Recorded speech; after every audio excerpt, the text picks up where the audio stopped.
नमस्कार सार मैंने आज आम मेलक प्रश्न विषय पढ़ा। मेलक प्रश्न रे दुईटी स्तंभ विषय वस्तु लिखा जाए से मध्य संपर्क स्थापन करा जाय थाए।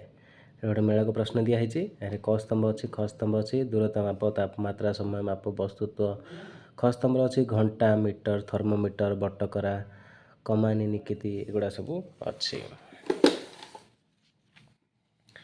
मेलक प्रश्न प्रस्तुतिर नियम कौन अच्छी।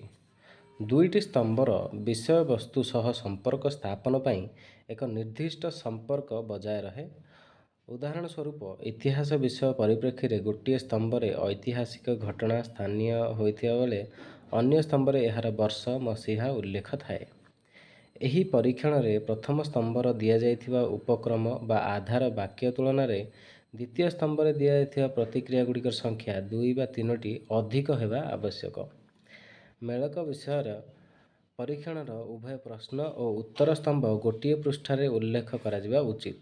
जदि परीक्षण अधे गोटे पृष्ठारे और अधे आउ गोटे पृष्ठा लेखा तेबे परीक्षार्थी को पृष्ठा उल्टाइबार व्यवस्था भितर को टाणी निए। प्रथम स्तंभ बाम पाखरे एवं द्वितीय स्तंभ डाहाण पाखरे स्थानित होगा उचित।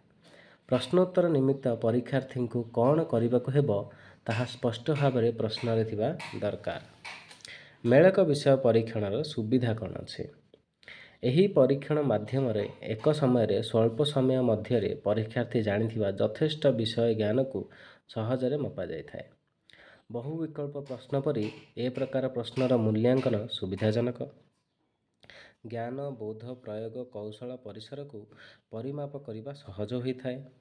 अन्यान्य वस्तुनिष्ठ प्रश्नगुड़िक परी एहार वैधता और विश्वसनीयता रही। यही परीक्षण माध्यम एक समय स्वल्प समय मध्य परीक्षार्थी जानिथिबा यथेष्ट विषय ज्ञान को सहजरे मपा जाई थाए। मेलक परीक्षण में असुविधा कौन। यही परीक्षण निमंते सर्वदा समजातीय प्रश्न बा उत्तर समूह पाइबा सहज नुहे। मेलक विषयक परीक्षण प्रस्तुत करने निमंते अभिज्ञ प्रश्नकर्ता आवश्यक। समाधान करी उत्तर बाहर करने को हेउथिले सेथिपे अधिक समय आवश्यक हुए। मेलक विषयक परीक्षण केवल पिलामानकर घोषा विद्या को मापी थाए। तापर आसला संपर्क नियामक। ए प्रकार प्रश्न प्रथम दुईटी अंशर संपर्क को देखी परवर्ती दुईटी मध्यरु गोटिए सह अन्य क्यों उत्तरटी संपर्कित ताहा भावी चिंती उत्तर लिखा पड़े। उदाहरण बाघ मांसाशी हरिण डेश विद्यालय शिक्षक डाक्तरखाना देश। एथिरे सुविधा कौन अच्छे। यही प्रश्न माध्यम परीक्षार्थीर बोध दक्षता मापिबार सुविधा थाए। वर्गीकरण क्लासिफिकेशन टेस्ट निम्नलिखित मध्यरु जोटी अलग बा चारि पाखरे गोल बुला। भुवनेश्वर कोलकाता कटक लखनऊ।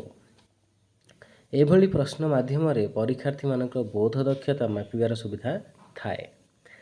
कालर क्रम अनुसार सजाई लेख एरेंज इन एन ऑर्डर। वार्षिक वृष्टिपात अनुसार सजा आसाम बिहार पंजाब ओडिशा। पर आसला शून्य स्थान पूरण कर।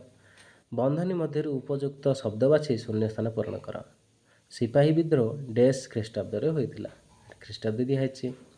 क्षुद्र उत्तरमूलक परीक्षण वास्तव में क्षुद्र उत्तरमूलक परीक्षण एक प्रकार जोगाण प्रकार वस्तुनिष्ठ प्रश्न। संक्षिप्त उत्तरमूलक प्रश्नर परिसर दीर्घ उत्तरमूलक परिसर संक्षिप्त और सीमित होता है। यही प्रश्न 2 बा 3टी वाक्य देवाक पड़े। यही प्रश्नर उत्तर मूल्य 2 बा 3 नंबर होता है। यही प्रश्न व्यक्तिनिष्ठता कम थाए। उत्तर मूल्यांकन दीर्घ उत्तरमूलक प्रश्न तुलन में सहज। प्रसंगटी को आच्छादित करी प्रश्न पचारिबा बा प्रसंगर मुख्य अंश को प्रश्न पचारिबा पई एथिरे सुजोग थाए। उदाहरण शिवाजी राज्य शासन प्रणाली 60टी शब्द मध्य लेख। बर्तमान एगुड़ा सरला आमर परवर्ती समय आम देखा विषय वस्तु थिबा उद्देश्य संपर्कित केतेक तथ्यर उदाहरण जेपरि ज्ञान बोध एगुड़ा विषय देखा। से पर्यंत चैनल को लाइक करूँ शेयर करूँ और सब्सक्राइब करूँ। धन्यवाद।